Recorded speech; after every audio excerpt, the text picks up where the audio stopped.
છે એની તજજ્ઞતા દેખાડવા માટે જે ચોપડાઓના થોથા આપે છે એ ચોપડાઓમાં શું હોય એ તો આપણે જાણતા નથી, એમાં બધું જ બિયારણનું ના હોય, પણ હવે એ તો તજજ્ઞતા દેખાડવી પડે ને, એટલે કાંઈ વાંધો નહીં, હવે ટીવી ચેનલના માધ્યમથી ચાલો ઓકે વાત કરી કે આ ખરેખર ચોપડા સાચા હે કે ખોટા હે મને નથી ખબર, પરંતુ આપના માધ્યમથી હું સરકારશ્રીને અને શૈલેષભાઈને ચેલેન્જ મારવા માંગુ કે આ કાગળિયામાં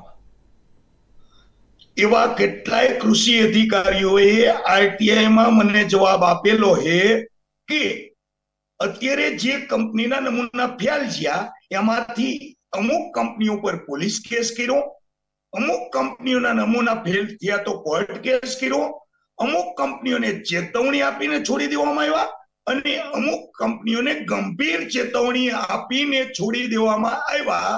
આ ખરેખર આ કાગળિયા ખોટા છે, કારણ કે આ કાગળિયાની રજૂઆત અત્યારે આપણે કરવા જઈને તોય શૈલેષભાઈ અત્યારે આપણને એમ કહેતા હોય કે ભાઈ કાલ આવતીકાલે હું તમે શૈલેષભાઈ મુખ્યમંત્રી ઓફિસમાં આજ ધોતા લઈને આપવાની જરૂર નથી. તમને એવું લાગે ને એના ઉપર એફઆઈઆર કરી દો, એફઆઈઆર કરી દો જગ્યાએ એફઆઈઆર કરી દો. શૈલેષભાઈ સરકારે કરવાનું ન્યાય મળશે. ખોટી વાતોના વડા ના કરો, એફઆઈઆર કરી દો. તમારે કરવી પડે શૈલેષભાઈ, ફરિયાદ કરો, ફરિયાદ કરો, ફરિયાદ કરો અને જ્યાં મોકલવાનું હોય ત્યાં મોકલો.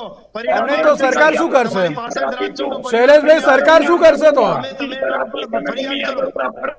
જઈ શકીએ અમે એફઆઈઆર પડાવીશું, અમને ઓફિશિયલ ઓથોરિટી અપાવરાવી દો, અમે દરોડા પાડવા જઈશું. ત્યારે શૈલેષભાઈ આવી રીતે ના ચાલે, સરકારે પોતાની જવાબદારી સ્વીકારવી પડશે. આરટીઆઈમાં આવેલી વિગત તમે જાહેર કરો, પણ જાહેર કરવી એના કરતા સરકારને આપીએ, સરકાર જજ લે.